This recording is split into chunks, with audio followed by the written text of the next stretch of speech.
Hello everyone, welcome to my humble home on wheels.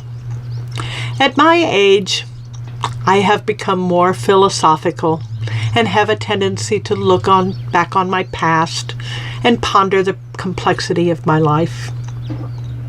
Have you ever wondered why you had a particular experience, or why you met a particular person, or why you didn't? What happened with that relationship that you thought was going so well? Why did it end? Or on a bigger scale, were you born to the parents you have? In the past, when things didn't work out the way I expected, I used to believe the fault was mine. Perhaps if I had said or done something differently, I could have changed the outcome. But as years passed, I learned guilt and regret are very unproductive emotions. No one can change the past. So I discovered an East Indian principle of spirituality a few years ago, and it states this: whomsoever you encounter is the right one. This means that no one comes into your life by chance. Everyone who is around us, anyone with whom you interact, represents something, whether to teach us something or to help us improve a current situation. When I could accept the truth of this principle, my journey became a little more enjoyable, the ride a little less fearful, and my life became more satisfying and successful. Negativity no longer bogged me down. Consider everyone you have ever met in your lifetime. What would be different if you had not encountered those individuals? The classic movie, It's a Wonderful Life, is a perfect demonstration of this principle. I recall some key experiences during my lifetime. The disgrace and judgment from the high school staff when I was pregnant at 16. But I also remember the kindness of those who took me under their wing and gave me acceptance and the courage to go on.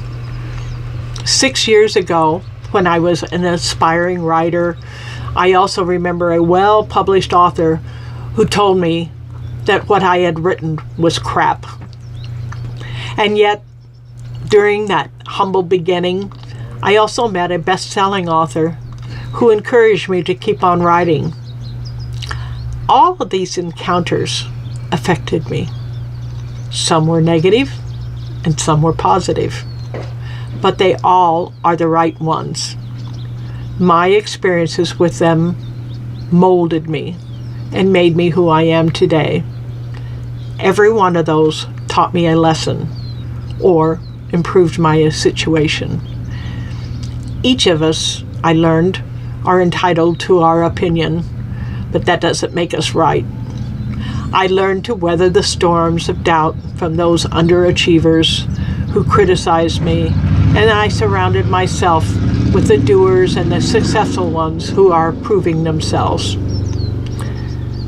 Because of this principle, I usually greet everyone with excitement and curiosity, knowing they have a purpose in my life.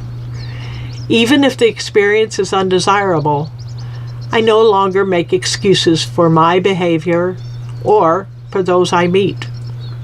I try to remember to search for the lessons and the positive aspects, and avoid engaging in blame and judgment.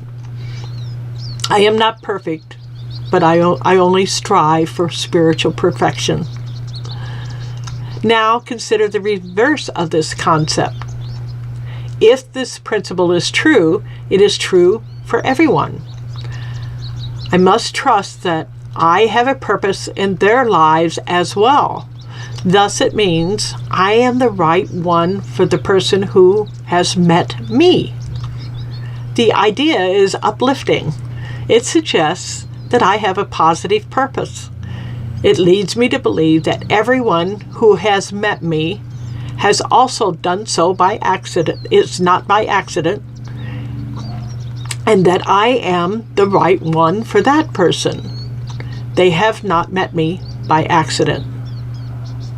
So here is an experiment for you. During the next 10 days, smile at 10 strangers.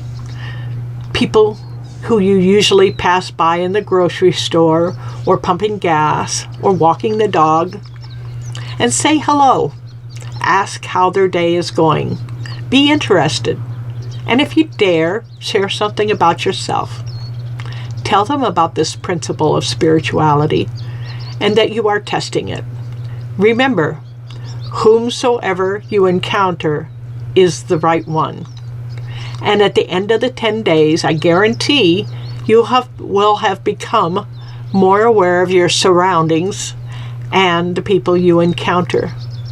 You will discover the truth behind this principle of spirituality and begin to understand how, just as the people you meet affect you, your encounters will also have an impact on them.